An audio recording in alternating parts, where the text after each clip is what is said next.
periodista de larga trayectoria, va para 50 años en el periodismo, autor de una larga lista de libros. Le recomiendo sus más recientes libros, Las Damas del Poder y García Luna, El Señor de la Muerte, que por cierto hoy vuelve a hacer noticia porque sigue con la idea, su defensa de apelar el tema de su sentencia, de su juicio.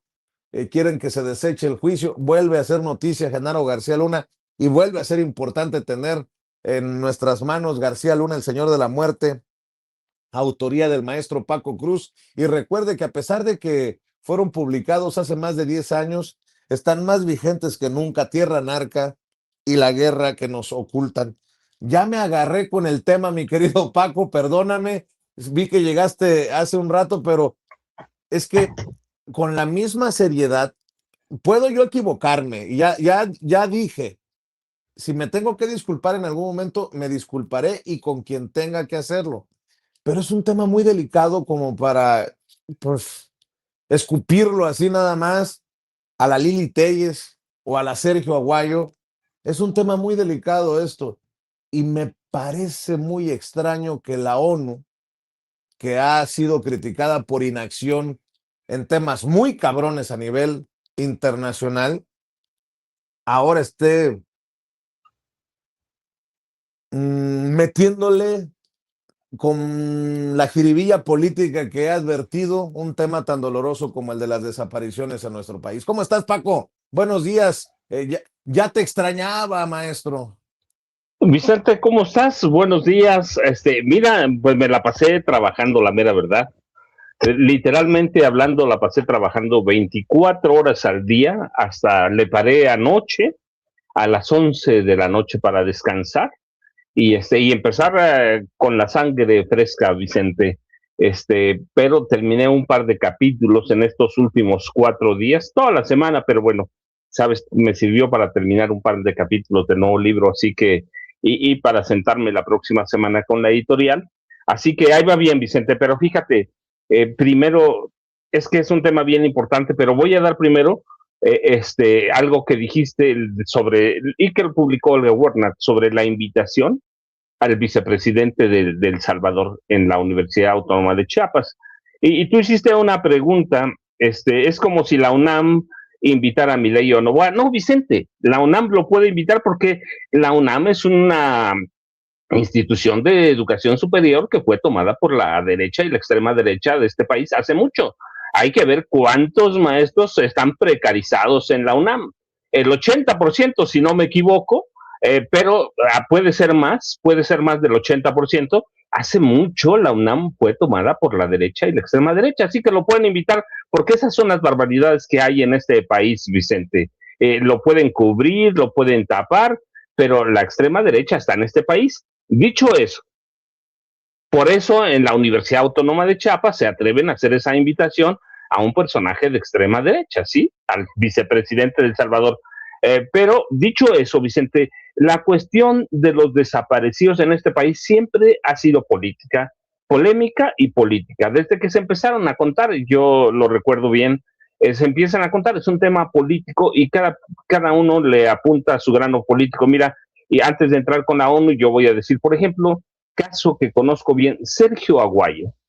Sergio Aguayo estuvo metido mucho en el CISEN, jamás se dio cuenta de todas las barbaridades que hacía Genaro García Luna.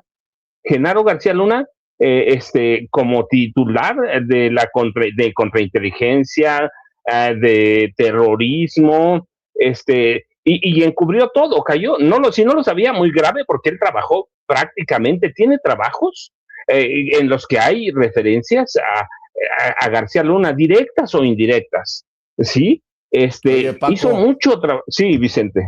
Yo creo que Sergio Aguayo, por lo que acabas de decir, nada más, ya lo noqueaste en el primer round, pero por eso que acabas de mencionar, debería tener un poquito de vergüenza y de definir cuántas desapariciones podríamos atribuirle a Genaro García Luna y a los que formaron parte de su cártel, porque estoy seguro que son muchos. Mira, Vicente, y te lo voy a completar para, como tú dices, para rematarlo. Su papá, Rafael Aguayo Zaragoza, No, Jesús Aguayo, discúlpame, su papá era Jesús Aguayo Zaragoza, ¿sí? También fue parte de la inteligencia de este país.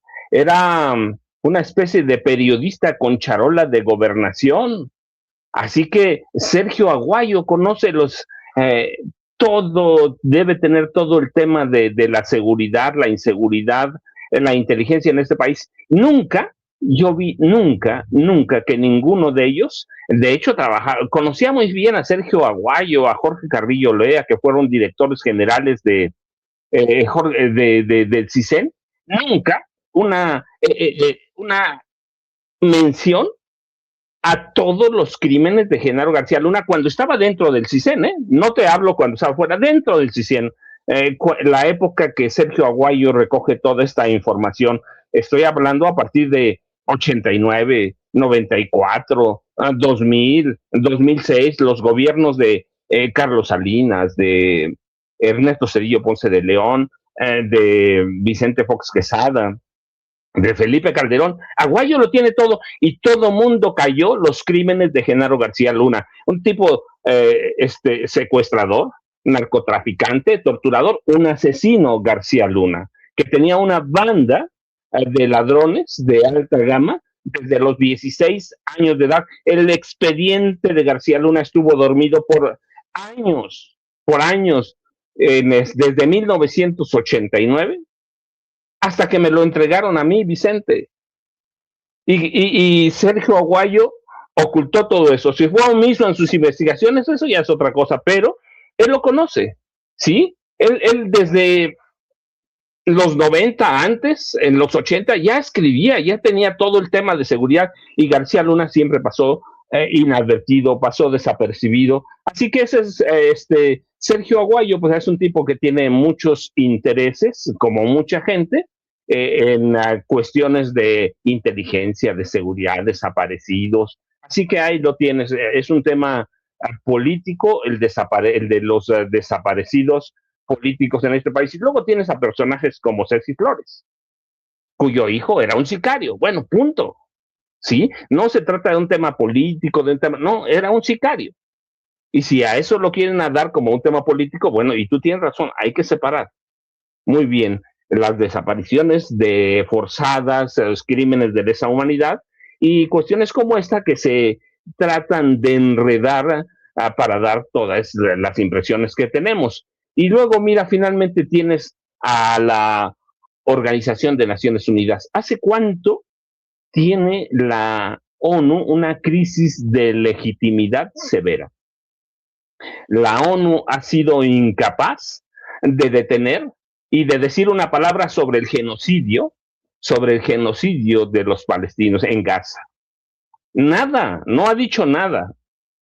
Sí, hay más de 1,5 millones de personas masacradas por Israel, desaparecidas abajo de los escombros. La ONU es ineficaz, es un organismo político, es un organismo que está inmerso o ha estado inmerso en escándalos de corrupción, de abusos sexuales de los cascos azules. Es una organización burócrata que tiene una agenda propia política sometida a Israel y sometida a Estados Unidos. Tiene una incapacidad. ¿Tú te recuerdas, por ejemplo, las masacres, el genocidio en Ruanda en 94? Nunca. La masacre de Srebrenica en 95. La invasión rusa tampoco no ha dicho nada, ¿sí? El conflicto en Gaza, o sea, todo tiene una crisis severa de legitimidad. No lo digo, mira, el presidente López Obrador lo decía. ¿Para qué sirve la ONU? Para nada. Nunca ha podido detener un conflicto. Bueno, Estados Unidos e Israel le declararon unilateralmente una guerra a Irán. ¿Qué ha dicho? Nada. La ONU es un organismo político que cuando los cascos azules, que son los soldados de paz de la ONU, han sido involucrados en cuestiones de explotación y abuso sexual. Nunca dijeron nada, nunca han dicho nada. Así que la ONU tiene una intencionalidad política con México, sí, intentar lavar su incapacidad, intentar lavar su falta de legitimidad. Hay organismos y comités de la ONU que emiten informes tendenciosos sobre derechos humanos. El ejemplo es México. Lo pueden decir lo que quieran, pero la ONU no tiene ninguna legitimidad. Hay agencias de la ONU que son abiertamente pro-Israel y pro-Estados Unidos. Así que cuando la ONU emite una recomendación o publica un informe o algún comité, hay que verlo siempre por ese lado, Vicente. Hay cuestiones tendenciosas abiertamente. Esa es la ONU, no es otra cosa. López Obrador lo dijo por 6 años, y no porque lo diga López Obrador, no porque lo diga, la ONU nunca ha servido para nada más que como un organismo político cuando quiere intentar rescatar algo de legitimidad. Así que hay que tener mucho cuidado, Vicente. Por ejemplo, tú recuerdas nada más para terminar eso, Vicente, y lo recuerdo bien por la fecha, 18 de marzo de 2011 y 20 de marzo de 2011. Grupos de los Zetas desaparecieron a más de 300 personas en Allende, Coahuila. Más de 300. ¿Quién era el gobernador, Vicente? ¿Te acuerdas? Rubén Moreira Valdés.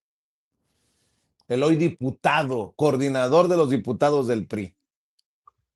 Así que, ¿quién dice la verdad? Ahí lo tienes. Los desaparecidos es una... Y luego te digo, no tengo, las madres son buscadoras. Yo soy padre y mi hijo murió y tú sabes lo que la pasé. Y mi hijo está muerto, sé dónde está y entiendo el dolor de las madres buscadoras.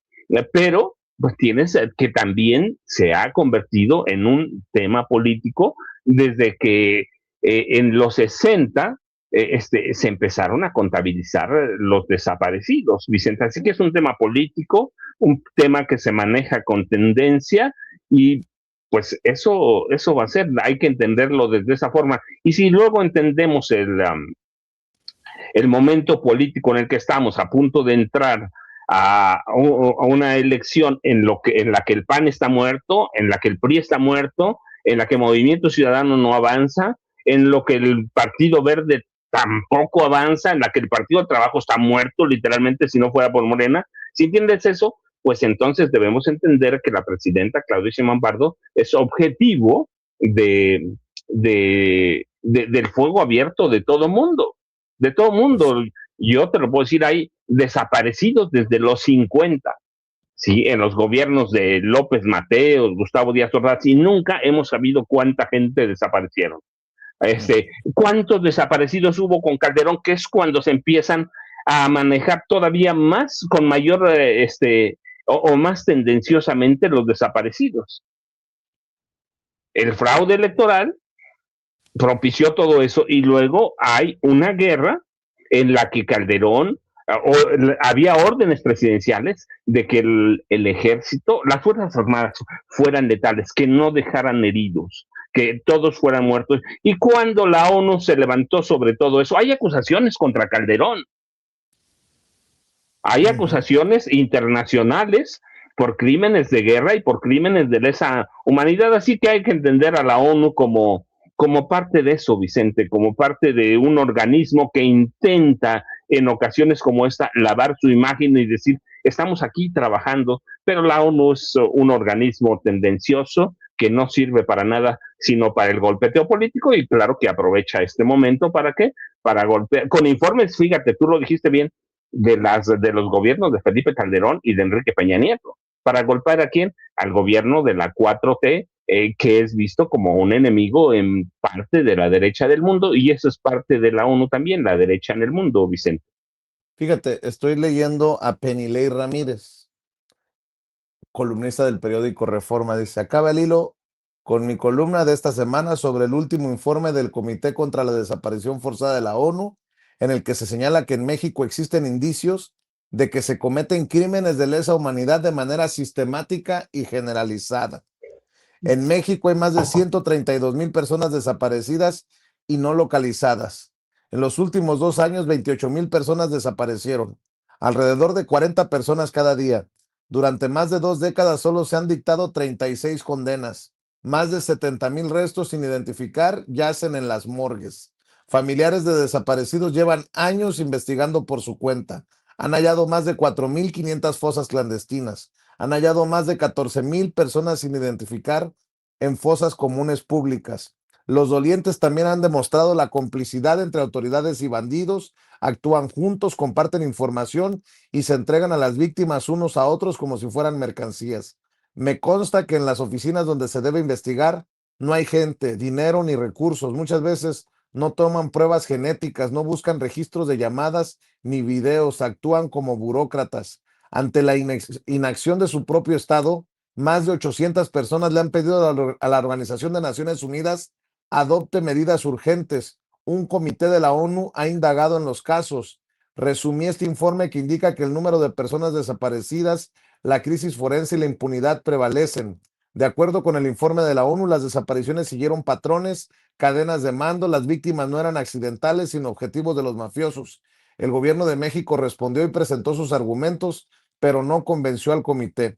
Por primera vez en su historia, Paco, dice Penilei Ramírez, esto es lo que no entiendo, o sea, es que no se puede tomar como otra cosa que no sea un golpe político. Por primera vez en su historia, el Comité contra la Desaparición Forzada de la ONU dijo que en México se cometen crímenes de lesa humanidad de manera sistemática y generalizada. Los cometen organizaciones que actúan con la complicidad de las autoridades. A ver, hay muchas cosas que yo entiendo van ambiguas en lo que acabo de leer, Paco. Que a lo mejor también hay una intencionalidad de dejar las cosas al, a como lo entienda la gente que lo está leyendo. A ver, no es lo mismo una autoridad federal a una autoridad estatal. Y salvo que tú me digas otra cosa, la primera autoridad con responsabilidad es una autoridad estatal para abrir carpetas de investigación, para incluso iniciar con recibir las denuncias y muchas veces el problema no está a nivel federal, sino a nivel estatal. Y habría que determinar de los estados que están gobernados por la oposición, cómo están las cosas. No estoy diciendo que no haya problemas en estados gobernados por Morena, ojo, pero el golpe lo entiendo político y la creación de la narrativa es que hoy estamos peor que en tiempos de Calderón y en tiempos de Peña Nieto, cuando el propio informe está básicamente focalizado, mi querido Paco, en lo ocurrido en nuestro país en los años en los que gobernaron Peña Nieto y Calderón. No, no, no me dan los números, no me dan las matemáticas, algo no me cuadra, pero a lo mejor soy yo y a lo mejor, porque ahí te va, Paco. Hace unos días publiqué este tweet que no cayó muy bien, pero la gente que me conoce sabe que yo no me voy a callar y si en algún momento me tengo que disculpar, me disculparé. Esto de que la ONU quiere cobrarle a la presidenta Claudia Sheinbaum por sus fuertes críticas por la inacción de la organización en diferentes conflictos. Bueno, casi te lo firmo, que para aquellos que no estemos de acuerdo o que no vayamos en sintonía con respaldar esta resolución del Comité contra las Desapariciones Forzadas de la ONU, nos pondrán como enemigos de las madres buscadoras, nos pondrán como enemigos de los colectivos de búsqueda. Lo estoy leyendo en las reacciones precisamente a mi tweet, mi querido Paco. por ejemplo, ¿no? Solo como ejemplo, Cosme Luna Palafox. Era de esperarse la jauría defendiendo su chayote, incapaces de la autocrítica, paranoicos, delirantes, queriendo ajustar la realidad a su mundo fantasioso, unos por ignorancia, otros oportunistas y otros arrastrados. Los problemas de México serán resueltos cuando se reconozcan. Es que se reconoce que hay un problema. Tenemos miles de personas, incluso miles de cadáveres en las morgues todavía sin identificarse. Y sí, todavía muchas fosas sin encontrar en nuestro país. En algún momento recuerdo haber entrevistado al padre Solalinde, que decía, nos dejaron a México en una fosa. Pues estas fosas clandestinas en donde las madres buscadoras siguen buscando a sus hijos. Pero mi querido Paco, solo por mencionar algunas cosas de esto que veo que se va a desprender y que ¿no te parece muy extraño, Paco? Este reporte, esta resolución se dé a casi días del Mundial. Qué casualidad. Bueno, no hay coincidencias en política, Paco. No hay casualidades, Vicente, pero mira, te voy a decir, sí, nunca debemos soslayar el tema de los desaparecidos en este país. Nunca, en este país tenemos desaparecidos desde los 50, desaparecidos políticos, desaparecidos de lesa humanidad, crímenes de guerra. En este país, sí, los 60, los 70, todavía con José López Portillo, sí, Arturo el Negro de Durazo y Francisco Sagún Vaca se encargaban de las desapariciones forzadas con toda la Dirección Federal de Seguridad, porque de ahí salen el Negro Durazo y Francisco Sagún Vaca. De ahí salen, o sea, nunca se debe soslayar el tema de desaparecidos y que hay decenas de miles, pero claro que hay. Pero sí hay que hacer una distinción. Yo te decía, por ejemplo, bueno, primero, todos los crímenes, todos, son del fuero común, hasta que haya una investigación y se demuestre que es un crimen federal. Pero nadie ha acusado, yo te decía, Rubén Moreira, de esa desaparición de los 300, cuando menos, y Sergio Aguayo conoce ese caso. Muy bien, pero también al mismo tiempo conoce y sí documentaron el de la desaparición de los 300, pero Sergio Aguayo soslayó todos los crímenes de Genaro García Luna.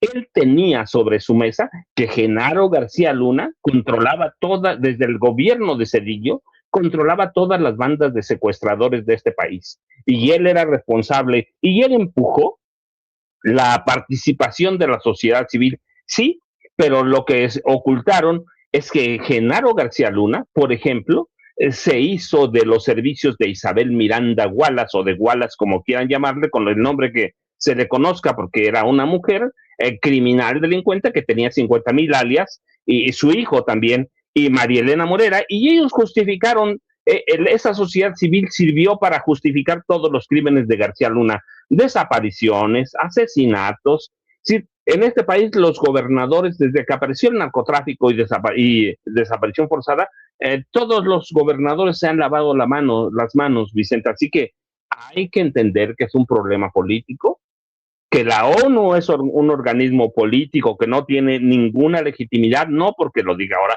Ahí están las denuncias históricas. Y te digo, y tenemos académicos como Sergio Aguayo, que conocían cómo operaba la Dirección Federal de Seguridad. De hecho, lo apunta, pero no veo referencias de él a acusar directamente, a documentar, porque ahí estaban los archivos. En los archivos estaba de la Dirección Federal de Seguridad y del CISEN, como quieran llamarlo, estaban todos los crímenes de García Luna y nadie lo tocó. Así que, ¿qué dejaron pasar? Pues los crímenes. Así que debemos entenderlo eso, Vicente, que es un problema político, que se van a soltar todo, sí, pero estamos en una época electoral, Vicente, y la derecha, la extrema derecha van a aprovechar cada momento para golpetear. Sí, e incluso, bueno, pues adentro de Morena va a haber también discusiones sobre eso. Va a haber, no discusiones, van a aprovechar momentos políticos. Morena es un partido lleno de tribus, les guste o no, así que hay tribus y cada uno va a defender su parcela y cada uno va a tratar de golpear lo que pueda golpear. ¿Para qué? Pues estamos a nada de las elecciones 2027, Vicente. Así que yo entiendo el informe de este comité, este, sobre las desapariciones en México, pues eso sí, no lo soslayo, no lo soslayo, hay decenas de miles, sí, más de 130,000 dicen, esto concuerdo con ellos, sí, conozco el problema desde los 80, he trabajado cosas de eso, pero en este país, de pronto se olvidaron muchas cosas y se hicieron todos los temas son políticos, desde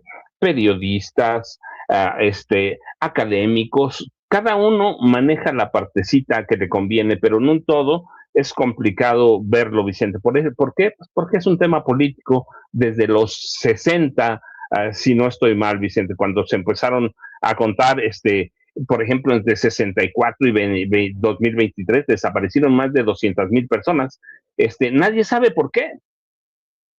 Y tenías a la Secretaría de Seguridad Pública, antes la Agencia Federal de Investigaciones, antes la Dirección Federal del CISEN, antes la Dirección Federal de Seguridad, que desaparecían personas como por órdenes de la Presidencia de la República. Esa es la realidad, Vicente. Así que hoy vamos a tener que lidiar con un tema político como es, y entender que estamos a un paso de unas elecciones que van a ser cruciales para el PRI y para el PAN y que están a punto, no van a desaparecer en estas elecciones, Vicente, porque aclaramos siempre, son elecciones locales, estatales y tienen registro nacional, pero el PAN y el PRI caminan a la desaparición y la oposición no encuentra algo para posicionarse, no tiene discurso, no tiene proyecto, no tiene nada, sino golpeteo político y pues yo así lo entiendo, Vicente, así lo veo y que lo van a crecer las redes sociales y pues las redes sociales es un mundo así pequeño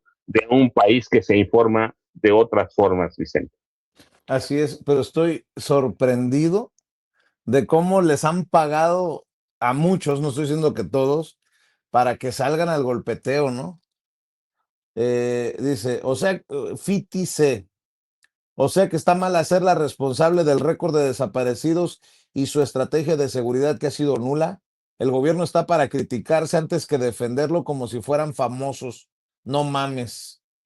Este tipo oportunista que se regresó a México a vivir del chayote cuando llegó al poder la secta, ahora se siente con la autoridad para decirnos que lo señalado por la ONU es una ofensa cuando sus patrones ni siquiera han recibido a quienes buscan un familiar. Se refiere obviamente a mí. Es inmoral negar una tragedia nacional cuya magnitud impresiona al mundo. Cada día de negación cuesta vidas. Asuman, escuchen y corrijan el camino ya. ¿Cuál insulto, mi todo pendejo Vicente Serrano? Insulto es que la narcopresirvienta Claudia Sheinbaum no quiera reconocer que tiene un problema de seguridad y busque señalar otros culpables. Para eso quería gobernar. Eh, Claro, todos los que no jalan bien de la 4T están en contra de ella. Nada está mal en la 4T y si alguien lo señala a sus gusanos como tú, se le van encima, chinguen a su madre, tú, la 4T y tu mamá. Un maricón acosador como lo es Vicente Serrano, escribe otra persona, hablando de buenas respuestas ante el insulto. Tú eres el maldito insulto al periodismo, al sentido común. Otro más. Pues estamos peor que antes, pinche marrano. En otras administraciones tú estarías en el tambo por acosar jovencitos, pinche ridículo. Aguas que atrás de ti está el pelón Gomis. Si dependiera de mí, te suspendía el chayo y te mandaría es muy fuerte la palabra para la hora, a la B, que te encanta. No hay modo de defender esa pinche tragedia de México donde gobiernos van y vienen y no han hecho nada. Pero tener a un pendejo acosador como tú en nómina no sirve, solo resta. El gobierno y sus chairos siempre, perdón, siempre excusándose de todo. Para solucionar un problema, lo primero es aceptarlo. Es obvio que no estamos mejor, dejen de ser obcecados. Ridículo y estúpido comentario, es una aberración lo que hacen tratando de minimizar la grave situación de México con los cientos de miles de desaparecidos. Todo el mundo se da cuenta que el gobierno de Morena está con el narco.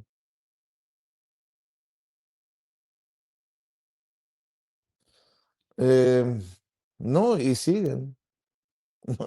Me sorprende la virulencia, está cabrón, pero bueno, eh, está fuerte Por cierto, quiero aprovechar, mi querido Paco también, yo creo que va a llegar en cualquier momento Jaime, para decir que así como nos atacan a nosotros, se ha desatado una campaña, y grábenme por favor, se ha desatado una campaña homofóbica, grotesca, contra el nuevo canciller, el nuevo secretario de Relaciones Exteriores, Roberto Velasco.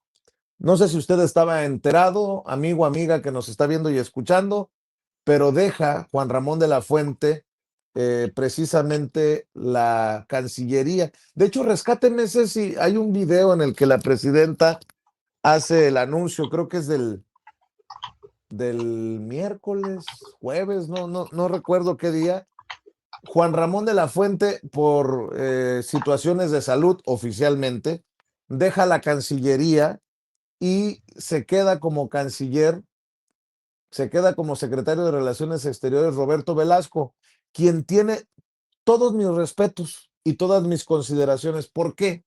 Porque solo yo sé lo que le hemos dicho a Roberto Velasco. Roberto, aquí hay esta denuncia y cómo lo hemos visto trabajar para solucionar esas situaciones desde que era encargado de las relaciones con Estados Unidos, después oficialmente subsecretario para América del Norte y hoy como canciller, pues solamente puedo esperar que le vaya bien por los paisanos y paisanas, por la mejoría en consulados y embajadas, porque sé que viene desde abajo y sabe lo que está pasando, por las pláticas que hemos sostenido, los cafés que nos hemos tomado platicando de lo que yo veo y que él toma con seriedad, me lo ha demostrado.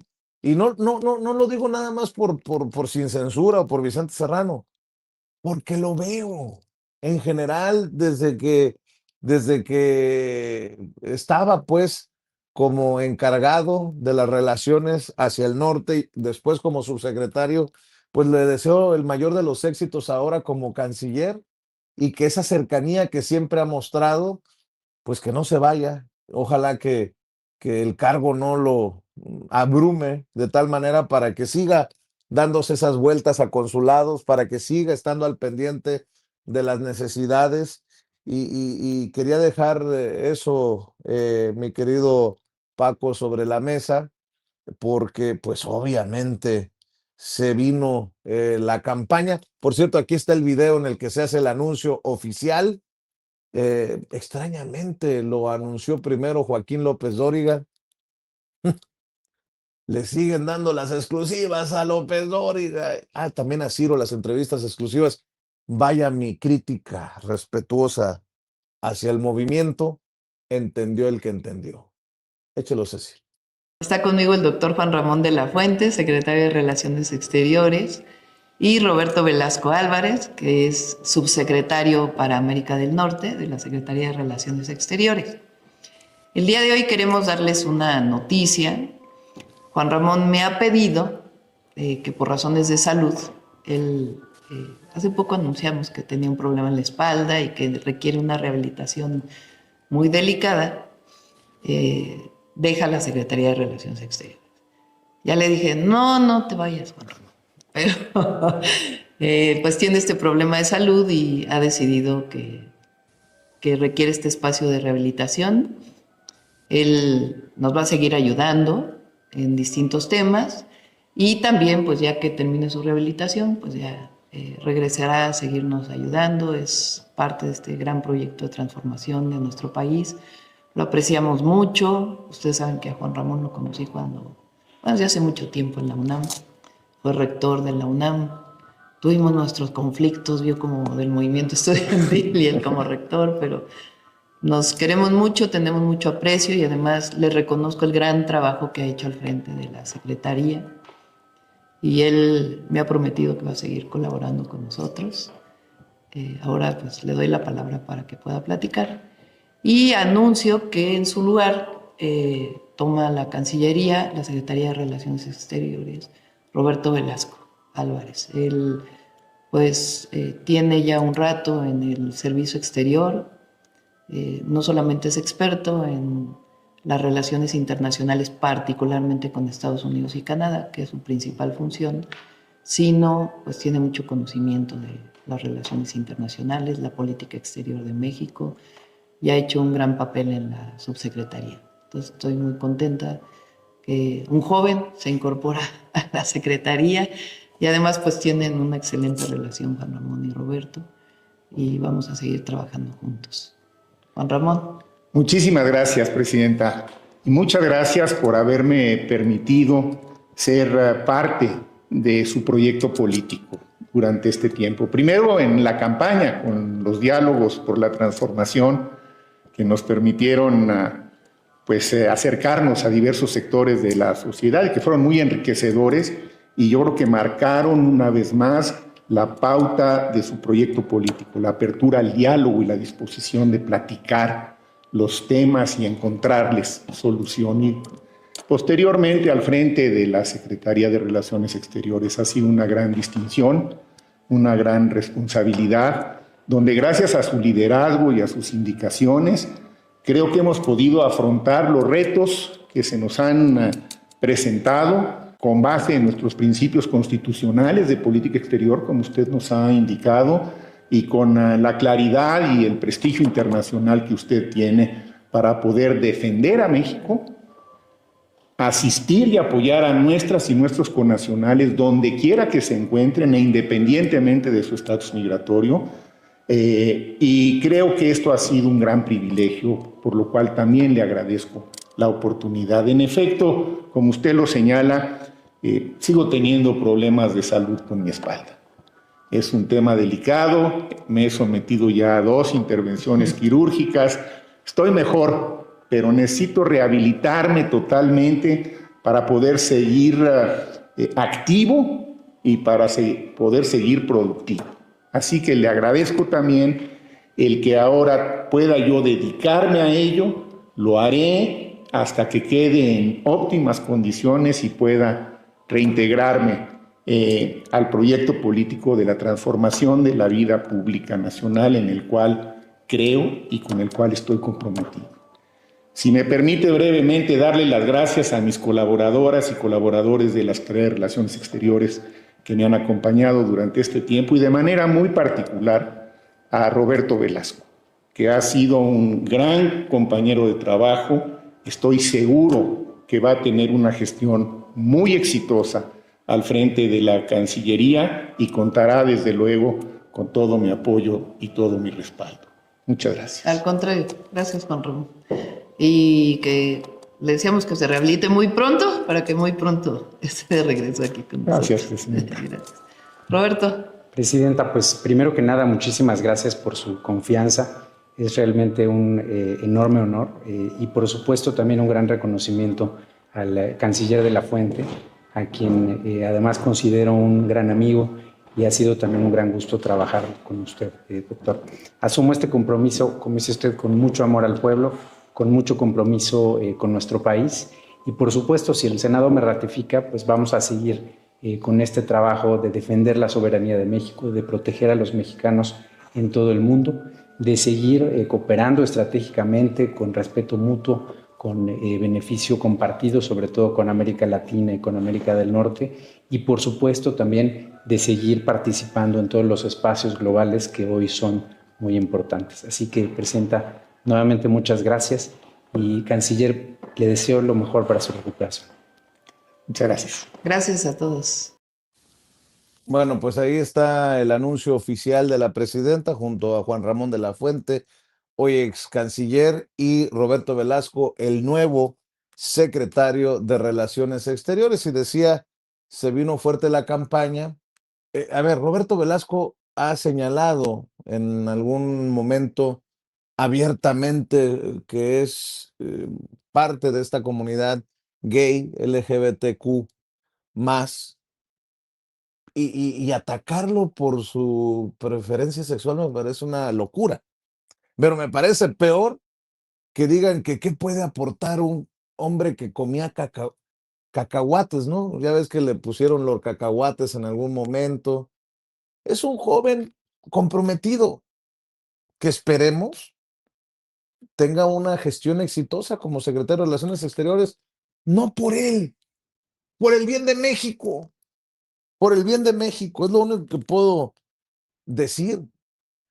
Eh, y por cierto, aprovecho, mi querido Paco, para escuchar tu comentario y luego saludar a Jaime, para decir que afortunadamente estoy bien, porque como se vino la jauría, se vino la perrada, se puso la perra brava y se soltaron los demonios por este comentario que hice en X, antes Twitter. En Facebook apareció una noticia falsa de un supuesto atentado en mi contra. Y yo les digo, no, esto no es cierto. Incluso ayer, antier, que me visitó el doctor Ramos, a quien le mando un abrazo, acá en la casa me dijo, oye, vine a asegurarme de que estabas bien, porque corrió por acá en tu tierra como pólvora esto de un supuesto atentado.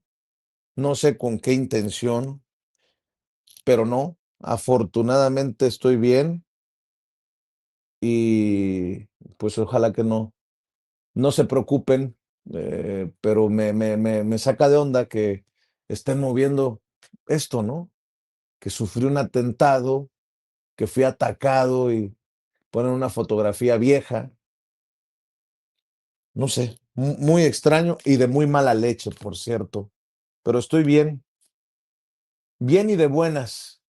Mi querido Paco, por cierto, saludo al maestro Jaime Hernández también, décadas como corresponsal mexicano en el extranjero, como corresponsal de guerra, fundador y conductor de su espacio en YouTube No Apto para Cínicos, que dirige junto a Hildy, su compañera de vida, y que está dando la batalla de 1 a 3 de la tarde, de lunes a viernes. Pues ahí está la oportunidad también para que no solamente en Sin Censura, sino en No Apto para Cínicos, apoye con los likes en las transmisiones en vivo y en directo, se suscriba al canal para que siga creciendo y obviamente lo muy importante que resulta, sus aportaciones económicas, porque cada dólar, cada peso, cada euro cuenta para que sigamos avanzando. Mi querido Paco, un comentario antes de ir con Jaime también, después de ver y escuchar el cambio, como en el béisbol, por eso el jersey de mis mayos de Navojoa que ya ni existen por culpa de unos cabrones que pusieron por delante el dinero que el béisbol. Cambio en la Secretaría de Relaciones Exteriores, sale Juan Ramón de la Fuente y entra Roberto Velasco, mi querido Paco. Vicente, Jaime Hernández, buenos días. Mira, no, déjame nada más hacer un comentario respecto para cerrar lo otro, porque es bien importante, Vicente. Ahora hablan de la presidenta narcotraficante, el presidente narcotraficante Andrés Manuel López Obrador o Claudio Sheinbaum Pardo. No aportan nunca una prueba. Pero yo lo dije en su momento, aportando pruebas, aportando pruebas. El narco en este país lo controló Enrique Peña Nieto. El narco en este país y las desapariciones. Porque había órdenes de Peña Nieto de no dejar un herido, de que fuera letal. El narco en este país lo controló históricamente Felipe Calderón Hinojosa y Vicente Fox Quesada, a través de Genaro García Luna. El secuestro en este país lo controló Vicente Fox Quesada y Genaro García Luna y Ernesto Zedillo Ponce de León a través de Genaro García Luna. El narco en este país, y lo dije en su momento, empezó bien, como lo conocemos ahora, en 1932, desde la presidencia de la República, que por cierto, mira, nada más para que sepas, mi próximo libro voy a tocar eso. ¿Cómo y por qué? ¿Dónde? ¿Sí? El narcotráfico en este país, hasta el gobierno de Enrique Peña Nieto, lo manejó el PRI y lo manejó con ese breve lapso, o breve 12 años que fueron inmensos, del Partido Acción Nacional. Es un negocio del PRI, el narco es un negocio del PRI, la desaparición forzada fue un negocio de la presidencia de la República hasta el gobierno de Enrique Peña Nieto. Lo dije con pelos, con señales, documentado en mis libros, Vicente, no ahora lo dije en su momento cuando debía decirlo, dije que Peña Nieto es un asesino, un narcotraficante, presenté además documentos y cómo controlaba el narcotráfico a partir de su familia, desde las policías del Estado de México. Y lo mismo dije de Felipe Calderón, es un capo. A ti te lo dije, ¿recuerdas?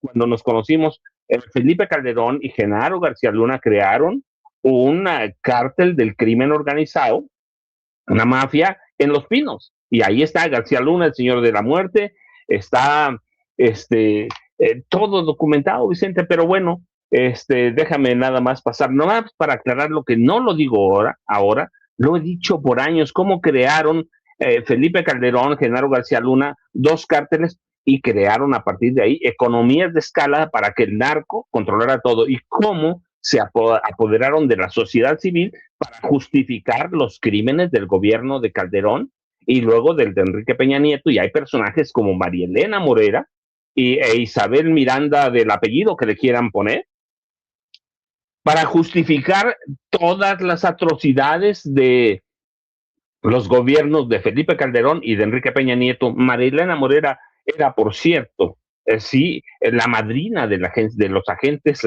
y valga el pleonasmo, la cacofonía, de la Agencia Federal de Investigaciones.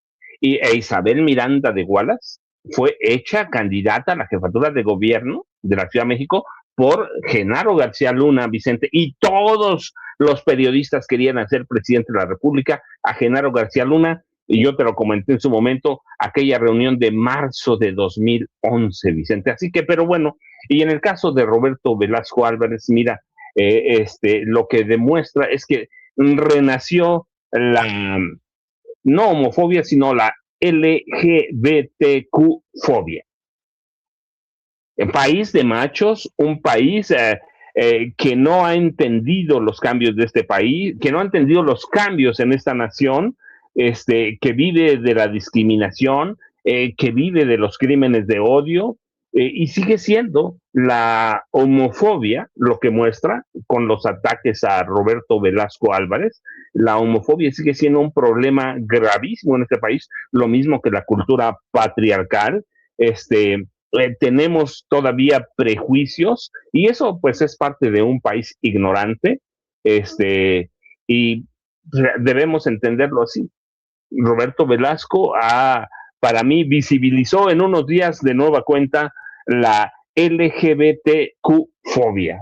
Hay una fobia en los homosexuales cuando es una profesional, un hombre que ha mostrado el trabajo y que lo ha dicho abiertamente, pero aunque no lo hubiera dicho, Vicente, esa tiene sus derechos y es un profesional, y mientras la vida personal, como en cualquier persona, homosexual, heterosexual, mientras sus preferencias sexuales o su género no afecten el trabajo, él tiene derecho a hacer lo que se le pegue la gana en su vida privada, como cada uno de nosotros. Así que, pero lo que vi en estos días, de pronto asusta, que parecía que estamos venciendo la homofobia. No, Vicente, somos un país homofóbico, un país violento, un país salvaje, y la derecha es todavía violenta y salvaje, Vicente. Pero yo no entiendo, no concibo a la derecha, sino como violencia y agresión. Para mí esa es la derecha, y Roberto Velasco Álvarez, la verdad, mis respetos, y lo debemos juzgar por lo que haga en la Secretaría, por lo menos en la Subsecretaría para América del Norte. Ha hecho un buen trabajo, conoce a Estados Unidos, conoce a Canadá, y pues juzguémoslo por su trabajo, no por el género, no por su condición. Yo, mis respetos, la verdad, pues no ahora, Vicente. La verdad es que este país, lo digo abiertamente, hay cosas que tiene que vencer desde la llegada de los gobiernos de la 4T. 1, la homofobia, y 2, la cultura patriarcal. Así pero, pues ya viste que no lo hemos vencido, así que buenos días, Jaime Hernández, bienvenido de tus vacaciones en Europa. Híjole. No, Así a ver empiezan si, los chismes, así a, empiezan los chismes. a ver si no rescatan algún video de Carmen Aristegui hablando de tus viajes en Europa como los de Noroña, pero bueno, es harina de otro costal. La frivolidad plena, Vicente y Jaime. Está de vacaciones y se va a Europa. Ay, yo, A mí no me alcanzó ni para agarrar el camión para Acapulco, pero bueno, oye Jaime, a ver, llega el nuevo canciller, joven, en momentos complicadísimos para el mundo. ¿Ya viste el berrinche que hizo Trump? Que casi advirtiendo que les va a reventar todo en Irán para creo que mañana, si no abren el estrecho de Hormuz. Y como niño chiquito, se nota lo desesperado que está. Y desde Irán publican este video con el líder máximo que daban por muerto o está muerto, ya no supe ni qué rollo, pero a ver si usted tiene el video que circularon desde Irán.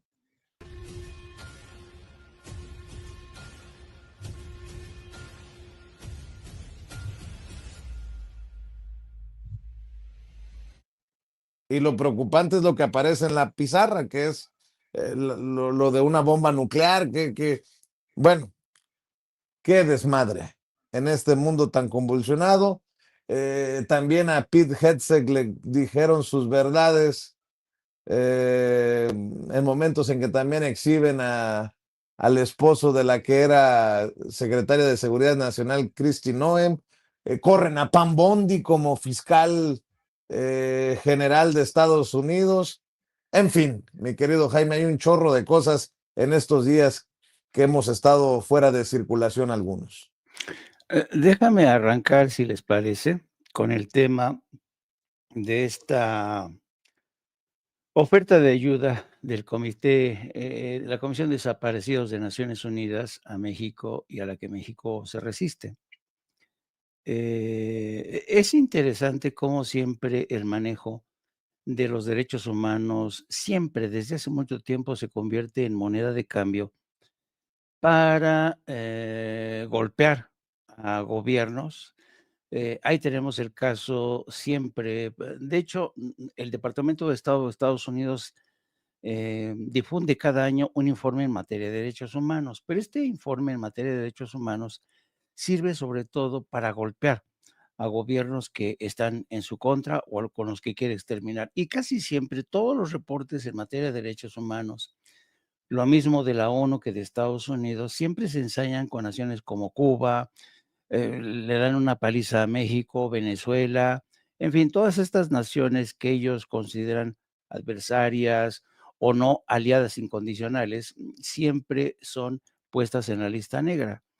Claro, los reportes en materia de derechos humanos en Estados Unidos, que tendría que ser terrible, solamente el sistema penitenciario de Estados Unidos alberga a inmigrantes, ciudadanos de raza afroestadounidense, y casi no hay ciudadanos de blancos, no, no, las cárceles de Estados Unidos saturan, están saturadas de ciudadanos afroestadounidenses, hispanos, inmigrantes, y eso casi nunca figura en los informes de materia de derechos humanos. ¿Por qué digo esto? Bueno, porque en muchos sentidos los informes en materia de derechos humanos o el uso de los derechos humanos en instituciones como la ONU se han convertido desde hace mucho tiempo en caballo de batalla de gobiernos como Estados Unidos que están acostumbrados a mangonear a la ONU, ¿no? Y este es el caso. Bueno, pero además, fíjense, este año, el último año, Naciones Unidas está experimentando una crisis financiera muy importante. ¿Y saben por qué?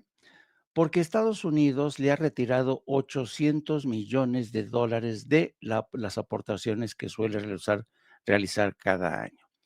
Entonces, ¿qué es lo que está pasando? Que al recortar Estados Unidos estos 800 millones, todas las agencias encargadas en materia de derechos humanos, ayudas, de las cuales dependen muchas veces ONGs, pues se encuentran en serios problemas. Entonces, conclusión, para no alargarme demasiado en este tema, la ONU tendría que resolver primero sus graves problemas de financiamiento interno antes que andar de facilita tratando de ayudar al gobierno de México, ofreciendo expertos. ¿Qué expertos puede tener la ONU que sean superiores a los expertos mexicanos que trabajan sobre el terreno desde hace mucho tiempo?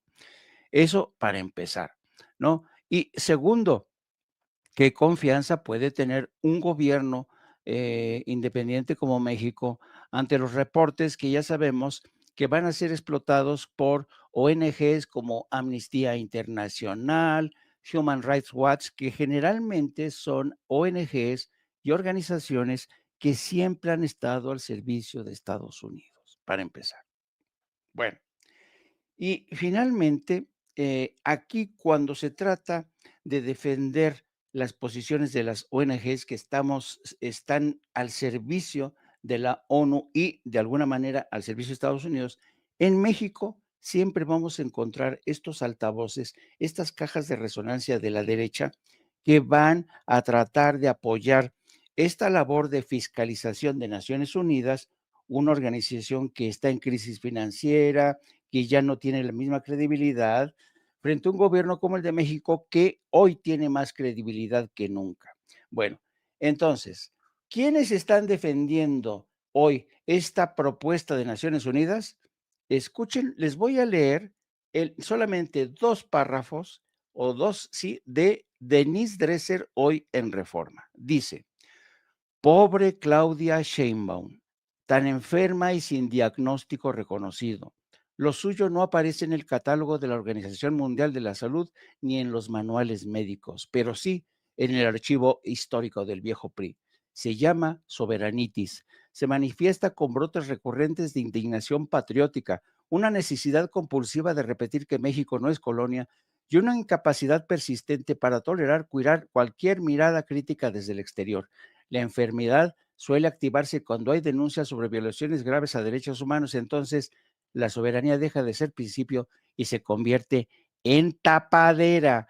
Basta observar la reacción del gobierno ante la decisión del Comité contra la Desaparición Forzada de la ONU de llevar el caso mexicano a la Asamblea General. El comité no improvisa, advierte índices de desapariciones que podrían constituir crímenes de lesa humanidad y propone cooperación internacional ante una crisis que regresa al Estado. Bueno, esto es lo que está opinando Denise Dresser, pero déjenme decirles, insisto, ¿cómo es posible que Denise Dresser no esté informada de la crisis financiera que está en estos momentos soportando Naciones Unidas, que es incapaz de aportar los fondos suficientes a las agencias que tiene para preservar la paz, defender derechos humanos? Que haga bien su tarea, Denise Dresser. El gobierno mexicano es quien tiene mayor interés, ha puesto todos los recursos, ha puesto la mejor tecnología al servicio de esta búsqueda de desapariciones. Ha elaborado el informe más meticuloso y transparente para avanzar en la dirección correcta. Y esta mujer, desde su arrogancia más colonialista, porque a mí me queda claro que está defendiendo la posición no solamente de Naciones Unidas, sino de Estados Unidos, para que haya una injerencia mayor en el tema de derechos humanos, que siempre ha sido el caballo de batalla de estos gobiernos, que es una de las primeras llamadas de atención, es una de las primeras banderas rojas que todo gobierno tiene que observar a la hora de permitir que estados como Estados Unidos, ONU, que es, mira, además, la ONU, ¿quién respeta hoy a la ONU? Realmente, ¿qué papel jugó la ONU en el tema del genocidio en Gaza y Cisjordania? ¿Qué papel jugó? Vergonzoso, vergonzoso. Así es que esta De niña, espectadores. exactamente, Denise Dresser debería realmente hacer bien su tarea en vez de andar de propagandista de Estados Unidos y de Naciones Unidas. Y aquí cierro este capítulo. Antes de que te vayas al otro tema, Jaime. A ver, para que quede claro, Jaime, desde que se creó el Comité para las Desapariciones Forzadas, escuchen bien, es la primera vez que dicen que una situación en un país es tan grave que tiene que ser llevada ante la Asamblea General de la ONU. México bien dicho por Jaime Hernández, hoy que regresa con autoridad moral, con presidentes, o en este caso presidenta con autoridad moral. La primera vez en la historia, Jaime, que dicen la situación en un país está de tal magnitud que lo tenemos que llevar ante la Asamblea General de la ONU. Háganme ustedes el chingado favor. No estoy minimizando la situación, pero si alguien no ve el golpe político, es porque no lo quiere ver. Perdóname, Jaime, lo acabo de confirmar, o sea, dije antes de decir una barbaridad, lo voy a confirmar. Es la primera vez desde que se crea el Comité para las Desapariciones Forzadas que pide que se lleve ante la Asamblea General de la ONU a un país, la situación de un país, y es México. Ah, no, pues yo, como siempre digo, yo chingo a mi madre. Perdóname, Jaime. No, pero además es interesante, insisto, ¿cómo es posible que Denise Dresser no haya, uno tiene que hacer bien su tarea como periodista y decir, a ver, ¿de dónde sale esta iniciativa? ¿Por qué en estos momentos hay recursos que puedan garantizar esta investigación a fondo? Sobre todo laboratorios forensicos, todo especialistas. Eso México ya lo tiene y lo ha hecho. Expertos de la ONU. ¿Qué pueden los expertos de la ONU saber más que los expertos en México? Y además el contexto es lo que cuenta, la crisis presupuestaria de la ONU. Y no lo digo yo, son múltiples, miren, aquí está, crisis presupuestaria de la ONU es una crisis de seguridad. O sea, esto es algo que ya ha trascendido. ¿Por qué? Porque Estados Unidos, en este afán de seguir manipulando y usando a Naciones Unidas a su conveniencia, le retiró 800 millones de dólares en 2026. Y luego sale este articulito de la señora Denise Dresser en Reforma, en la que, miren, soberanitis, pero fíjense, quiero que mi querida Ceci deje un poco este artículo aquí. Estamos hablando, ustedes saben que desde que llegaron los neoconservadores a Estados Unidos, y hablo desde la época de George Bush, el tema de la soberanía de las naciones les pareció una antigualla y un estorbo para Estados Unidos. Y desde entonces todos los neoconservadores, miembros del Partido Republicano, consideraron que la soberanía era una antigualla que ya no debería existir porque ellos tienen derecho a robar petróleo, robar litio. Entonces, fíjense bien, en el contexto este de que Estados Unidos quiere eliminar el concepto soberanía en todo el mundo, y de facto lo ha hecho en Venezuela, lo está tratando de hacer en Irán, que esta mujer, que es una de las académicas más que se vanagloria de ser una de las académicas más ilustradas, salga con un artículo que titula Soberanitis, para que se den cuenta por dónde más caliguana. Denise Dresser es de aquellos que piensan que la soberanía vale menos que un cacahuete hoy el día. Y si quieren me paso al otro tema para no colgarme demasiado. Fíjense que en el pasado fin de semana, el largo pasado fin de semana, tuvimos noticia de hoy esta mañana el Ministerio de Asuntos Exteriores de Irán reconoció que el supuesto intento de rescate de algunos pilotos de F-15, F-16 y hasta F-35, que se supone que son invisibles, las operaciones de rescate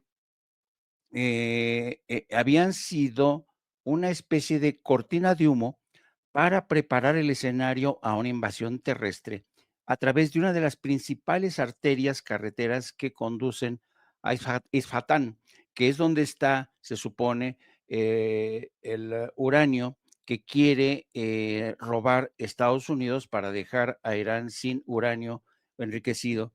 Y entonces todo parece indicar que ese era el plan.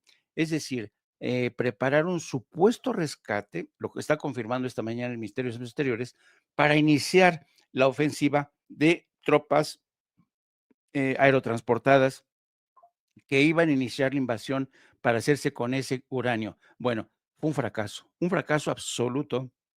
Participaron decenas de soldados estadounidenses que tuvieron que huir despavoridos.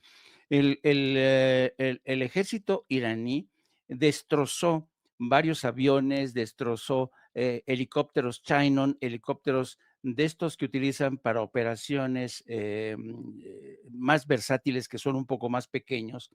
Todos, y tuvieron que huir. Fue un tremendo fracaso que el Pentágono no va a querer reconocer. A raíz de ese fracaso, que fue estrepitoso y Estados Unidos no quiso mencionar nada, Donald Trump sacó 2 comunicados. El primero diciendo que había sido exitoso el rescate de los pilotos, ¿no? Ya los tenemos, ha sido un éxito la operación. Y segundo, decir, porque ya estaba encabronado, porque había fallado la operación, decir, les va a caer el infierno, a partir de este martes les va a caer el infierno. Y los iraníes muertos, miren, él dice, martes será el día de las plantas, ¿no? Y puentes que van a ser consumidos en Irán. Dice, no va a haber nada como eso. Abran el puto estrecho, locos bastardos, o vivirán el infierno. Riésenle atentamente el presidente Donald Trump. Bueno, el caso es que de esta amenaza, los iraníes dijeron, juas, juas, juas. O sea, se burlaron de Donald Trump y en el curso de las últimas horas han torpedeado el famoso crucero, bueno, uno de los embarcaciones que utilizan en operaciones de desembarque anfibio, el Trípoli, lo atacaron y el Trípoli tuvo que replegarse hacia el Océano Índico. Han alejado a todas las embarcaciones a punto de ser destruidas, no han podido realmente iniciar ninguna ofensiva terrestre. La capacidad de Irán es increíble. Y en el curso de las horas, ya en un ataque desesperado, Estados Unidos e Israel lanzaron un ataque contra la planta petroquímica de Fars por segunda ocasión, que es una de las plantas petroquímicas más importantes que tiene Irán. No se han atrevido a atacar la isla de Kark, que es el principal centro desde donde Irán exporta el petróleo a todo el mundo, para no escalar aún más el conflicto. Pero este ataque de la isla, de la planta petroquímica de Pars, al sur de Irán, va seguramente a desatar una respuesta contundente de Irán que ha dejado bajo escombros a Tel Aviv, el norte de Israel, donde siguen avanzando las tropas de Hezbollah a una velocidad sorprendente y castigando y eliminando a los cuerpos de infantería israelíes. Israel y Estados Unidos están en serios problemas, sobre todo Israel, pero Estados Unidos en términos de credibilidad ya no tiene ninguna credibilidad. Y apenas llevamos poco más de un mes, queridos amigos, y esta guerra no pinta nada bien para Estados Unidos. Y no pinta bien cuando tienes a un presidente echando madres en redes sociales, ¿no? Cuando se Por suponía cierto, que ya por había cierto, ganado la guerra. exacto. Y además están preparando la enmienda 25. Ustedes saben que la enmienda 25 es una iniciativa que fue creada tras el asesinato de John F. Kennedy. Esta enmienda Sí. permite que un presidente sea sustituido en el cargo, como pasó en el caso de John F. Kennedy. Y que nunca la enmienda 25 se ha aplicado en contra de la voluntad de un presidente en funciones, en este caso Donald Trump, pero están viendo de qué forma le dan la vuelta y destituyen a Donald Trump bajo el argumento de que ya está incapacitado para seguir ejerciendo el poder porque está actuando de manera muy errática, irresponsable en el manejo de esta guerra que está arrojando a todo el mundo a una crisis energética sin precedentes. Así es, déjenme saludar a Norman Pearl, que también ya está llegando a esta mañana a la mesa. Gracias por tu paciencia, Norman, el maestro Norman Pearl. Lléguele con todo, mi querido Norman, me imagino que de todo un poquito. Hay muchos temas que se fueron acumulando durante todo el fin de semana y todos ellos han sido importantes. Por ejemplo, la dimisión de Pat Bundy, ¿no? Una dimisión pues esperada, al igual que la de Kristi Noem, lo que fue de alguna manera también raro inesperado fue la destitución de Randy George. Randy George fue destituido básicamente por discrepancias con respecto a la guerra en Irán, pero argumentan, lo hace de alguna manera la gente de Hegseth, que es el secretario de guerra, lo hace bajo el argumento de que él se oponía a una serie de decisiones que se habían tomado desde la cúpula de esta Secretaría de Guerra, es decir, entre Trump y Hegseth. ¿Qué es lo que pasa con el general Randy George? Bueno, él fue elegido por Biden en la época de Biden y fue elegido, además mantenía una muy buena relación con quien era el secretario de la defensa del mismo Biden, y parece que esto era una piedrita en el zapato que Trump se quería sacar, ¿no? Y decide destituirlo bajo el argumento no publicado de que él cuestionaba la circunstancia de que no pudieran ascender, no aceptaban los ascensos de mujeres, en este caso 3 mujeres, a generalas, y lo mismo que 3 oficiales de raza negra, ¿no? Entonces, bueno, todo un conflicto. Sin embargo, sabemos que el fondo de esta problemática es la guerra en Irán y el desacuerdo del general Randy George, que por cierto hay que decir que Randy George era el jefe del Estado Mayor de los Estados Unidos, es decir, después del secretario de Guerra, él mantenía el nivel o la posición más importante dentro del ejército. Eso es una llamada de atención seria, grave, y prueba de ello es que el mismo Trump lo reconoce al convocar a una reunión este lunes pasado al mediodía, una conferencia de prensa en donde será acompañado por militares, seguramente los nuevos militares, el nuevo nombramiento, ¿no? Quien sustituya a Randy George. Y aquí tendrá que dar algunas explicaciones, bueno, siempre dentro de su estilo, hasta donde él quiere, ¿no? Y, por supuesto, denostando a todo aquel que se atreva a hacer una pregunta indiscreta, incorrecta, o que pudiera sugerir que está perdiendo la guerra en Irán. Sabemos todos que hay un ultimátum más, diría yo, un ultimátum más de Trump, y en donde dice que mañana martes vencerá el plazo de 48 horas que él ofreció o que él dio a Irán para que abriera el estrecho de Hormuz, y si no, iba a desatar un infierno en esa zona, básicamente atacando todo el sistema eléctrico y los puentes dentro de Irán. Así que, bueno, tenemos que esperar lo peor de Trump siempre, pero pues ya sabemos que este es el tercer ultimátum que hace sobre Irán, e Irán ya simplemente no le responde, ¿no? Simplemente Irán dice, bueno, a ver, él no está en capacidad de hacer negociaciones serias, ¿no? No hay ninguna seriedad en su comportamiento, porque antier todavía hablaba que se había suspendido aquella aplicación del ultimátum de 10 días porque Irán había cedido, y además como habían perdido la guerra, Irán, pues bueno, ellos aceptaban de alguna manera cumplir con los puntos específicos que Trump establecía. ¿Qué tenemos que esperar de esto? Bueno, tenemos que esperar simplemente que nunca se ha cumplido con el ultimátum, porque él está alargando finalmente la posibilidad de que Irán ceda. Ahora, cuando se habla de ganar o perder una guerra, realmente nadie gana una guerra, ¿no?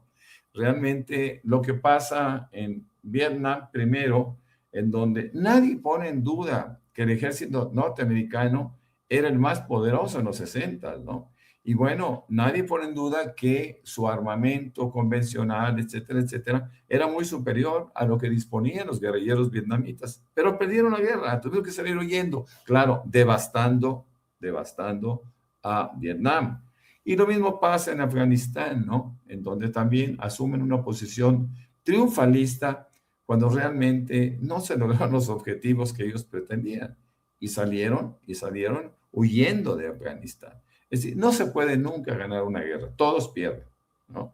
Eso es como cuando se avienta el dado y sale, gana uno, gana dos, gana X, pero también sale uno que dice todos pierden, y realmente todos pierden en una guerra. Son de las cosas que no puede dimensionar Donald Trump en su pequeñísimo cerebro, que está llevando a los Estados Unidos a una condición no solo de vergüenza en el mundo, sino a una condición de cuestionar su fortaleza de carácter militar y sobre todo su influencia de carácter político y económico que durante muchos años esgrimió. Pero hoy por hoy no están en esa condición.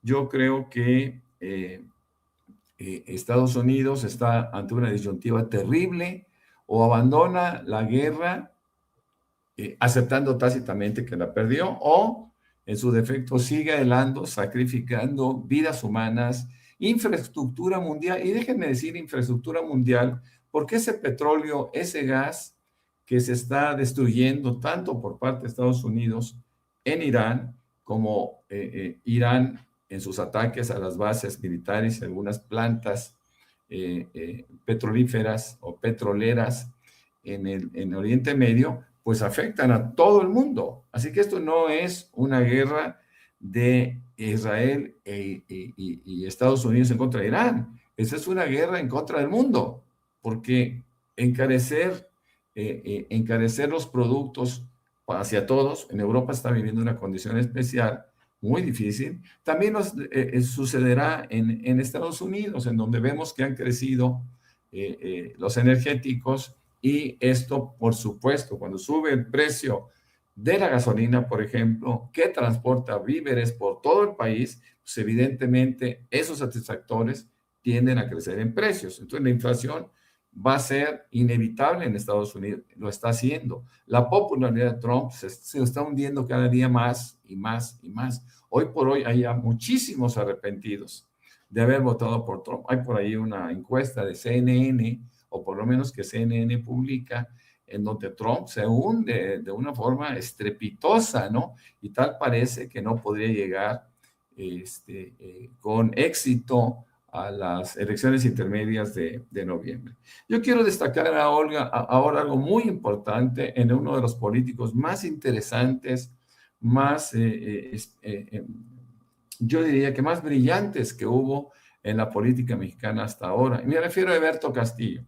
Eberto Castillo fue un hombre muy interesante, un político atípico, un político distinto, que entendía la izquierda de una manera muy particular. Él era un izquierdista nacionalista y era un hombre que aportó muchísimo, inclusive al mismo triunfo no reconocido de Cuauhtémoc Cárdenas en el 88. Ayer cumplió 29 años de haber fallecido, y por supuesto que a mí me regresó a ese día cuando yo 2 días antes, hablé con su asistente. Yo iba llegando a Querétaro a vivir y hablé con su asistente para conocer el perfil del PRD, en aquel entonces la izquierda mexicana en Querétaro, y me dijo su asistente que Eberto había sido sometido a una operación de rutina y que pronto, porque yo buscaba a Eberto, y me dijo, no, en unos días te contacta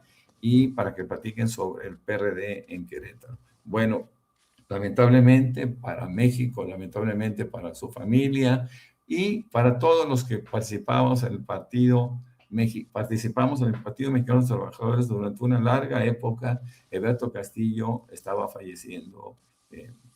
No sé si viste la ruindad de Lili Téllez al responderle a la hija precisamente de Eberto Castillo, Laura Itzel Castillo, la presidenta de la mesa directiva del Senado de la República. Dice Laura Itzel: todo mi respeto, senadora.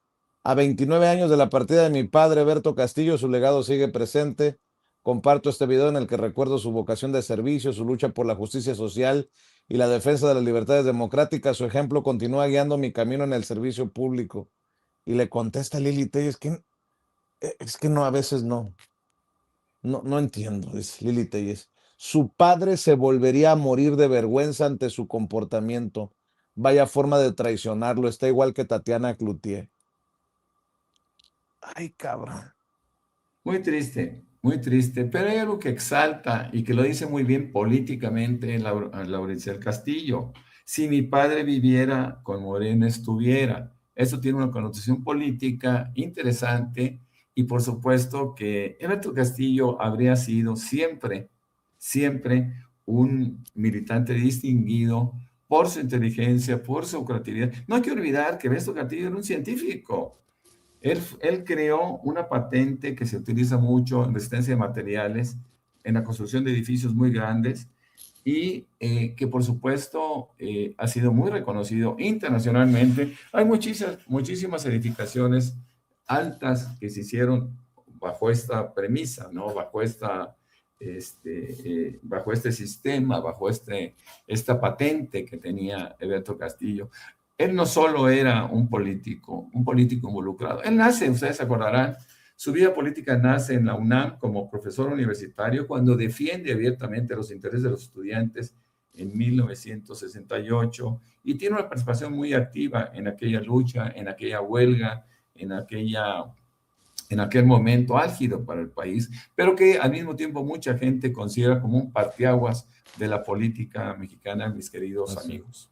Así, le voy a pedir a la gente que nos está viendo que nos ayude con los likes. Por favor, veo apenas cosa de 5,000 likes, casi 13,000 personas conectadas.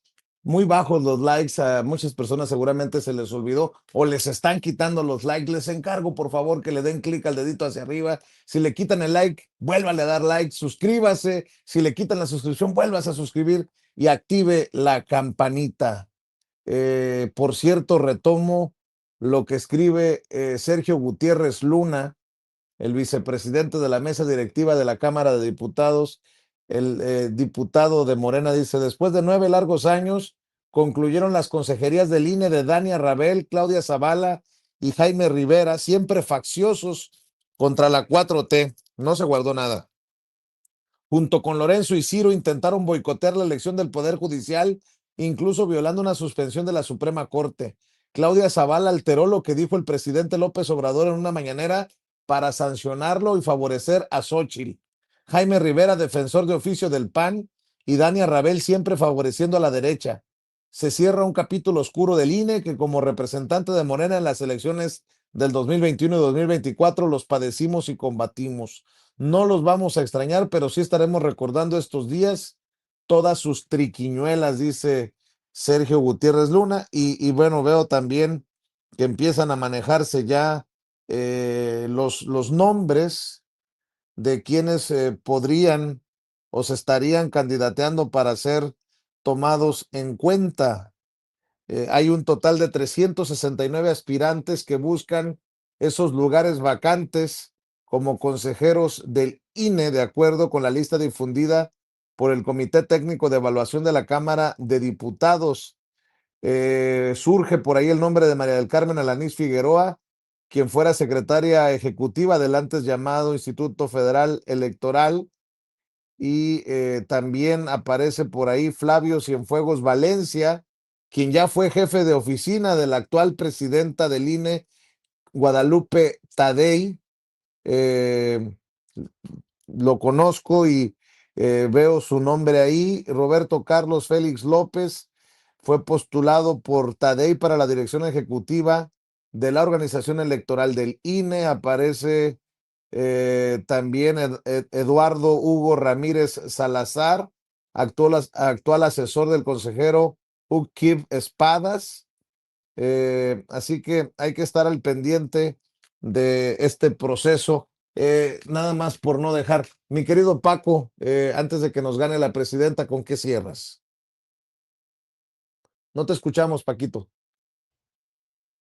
Discúlpame, Vicente, con eso que estabas hablando, para mí lo interesante es que se acabó, con eso se acaba la mafia de Lorenzo Córdoba Vianello en el INE. Se van 3 prianistas abiertamente. Y el otro tema, recuerden, Genaro García Luna se aferra todavía, ha solicitado una audiencia ante la Corte de Apelaciones de Nueva York para defender personalmente su caso. No sé cómo le va a hacer, me imagino que está en constantes ayudas para poder hablar, porque nunca ha hablado, porque no puede, pero ha pedido defenderse en persona para intentar revertir la sentencia de poco más de 38 años de prisión.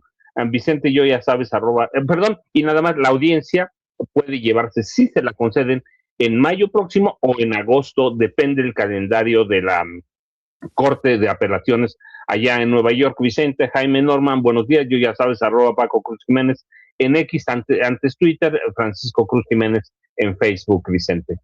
Gracias, mi querido Paco. De 1 a 3, recuerde, no apto para cínicos con el maestro Jaime Hernández. De 1 a 3 hay que apoyarlo con los likes en la transmisión en vivo y en directo, con los superchats, con las suscripciones. ¿Con qué cierras tú, querido Jaime? Pues con este sube y baja, esta montaña rusa de los precios del petróleo que están condicionados a esta.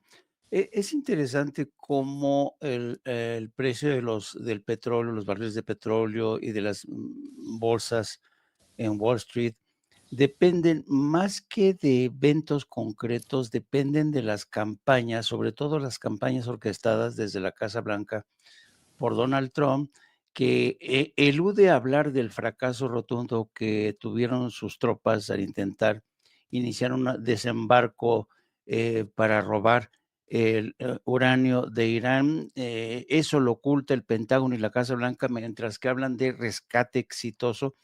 Entonces, yo creo que una de las lecciones que estamos aprendiendo en esta cobertura de la guerra entre Irán, Estados Unidos e Israel es el enloquecido escenario que estamos viendo a través de las redes sociales, en la que yo creo que un 60% de lo que hay en redes sociales es mentira, es propaganda, y un mínimo 40% es realidad. Yo creo que por primera vez en toda la historia de los conflictos internacionales, las redes sociales se están convirtiendo en esa otra trinchera que están explotando los iraníes de una forma magistral. Tengo que decirlo porque ahora las fuentes iraníes del gobierno iraní se han convertido en las más fiables. Y no solamente eso, sino que en las más creativas y versátiles, porque han iniciado una saga de muñequitos, caricaturas, en la que la producción es asombrosa y el ritmo de producción es increíble para ridiculizar a Donald Trump, a quienes pintan como una caricatura. Es fantástica de veras que yo creo que cuando uno piensa que Irán es la nación que inventó el ajedrez, uno dice, pues, ahora me explico muchas cosas, ¿no? Tienen una estrategia increíble de largo recorrido, de largo horizonte. Estados Unidos está enloquecido, ya no sabe cómo actuar. Y si a eso añadimos la forma tan desesperada, frustrada y enloquecida de Donald Trump, cómo está reaccionando, lo mencionaba Norman Pearl, la revuelta que ha habido en todo lo que es el Estado Mayor Conjunto, el Pentágono, han sido despedidos, han renunciado militares de todos los rangos. El capellán, el general que es el capellán del Pentágono, de las Fuerzas Armadas, también ha renunciado. ¿Y saben por qué renunció? Porque dice que él se opone a que Pete Hegseth, el alcohólico mujeriego, diga que Estados Unidos está en una guerra a la que en defensa de Jesucristo. Esto para el capellán del Pentágono, esto es una blasfemia, es una tontería, es una estupidez. Bueno, de ese calibre son las estupideces en las que está metido Pete Hegseth y el presidente Donald Trump. Así es que yo creo que vamos a hablar un poco de esto en Opto para Cínicos a partir de la 1:00 p.m. Ya saben, con mi compañera de vida, Hildy, mi ideólogo de cabecera, Yago Batusay. Los espero y les mando un abrazo a los tres, queridos amigos. Gracias, mi querido Jaime. ¿Con qué cierras tú, querido Norman Pearl? Bueno, ya lo comentábamos el miércoles, porque en días previos a la terminación de su participación desafortunada de Dani Rabel, Claudia Zavala y el otro consejero que se fueron, Rivera. ya 4, Rivera, pues esto permitirá que haya un equilibrio, ¿no? Porque realmente el INE estaba en manos mayoritarias de prianistas, ¿no? Gente de Lorenzo Córdoba, que todavía obedecían, estas dos mujeres, en especial Claudia Zavala, a Lorenzo Córdoba, y bueno, pues hasta aquí llega el poder de Lorenzo Córdoba dentro del Instituto Nacional Electoral, y se espera que las decisiones que se vayan tomando sean bastante más equilibradas, ¿no? Sin esa inclinación abierta contra estos nuevos, por cierto, hay que decirlo, contra estos nuevos consejeros y militantes de Somos México, ¿no? El partido de Claudio X González. Yo les deseo un buen día a todos y recuerden que me pueden encontrar como Norman F. Pearl en X, antes Twitter, hay que subrayarlo, y también en 2 cuentas que tengo en Facebook. Muchas gracias y hasta mañana. Gracias, mi querido Norman. Gracias, mi querido Jaime, mi querido Paco. Estamos al pendiente. Que pasen excelente día. Feliz inicio de semana laboral en este lunes. Vamos con todo, 6 de abril del 2026. Y a usted que nos está viendo y escuchando, le pido que nos ayude con los likes. Dele clic al dedito hacia arriba, dele clic al pulgar hacia arriba. Son los likes que no cuestan, pero que sí cuentan. Los likes que necesitamos para seguir avanzando. En algún momento tenemos que hablar de un David Faitelson que ya se derechizó muy feo, ¿eh? En la 4T somos tan Gómez Junco y ustedes en el MacPrian tan Faitelson. Anda desatado.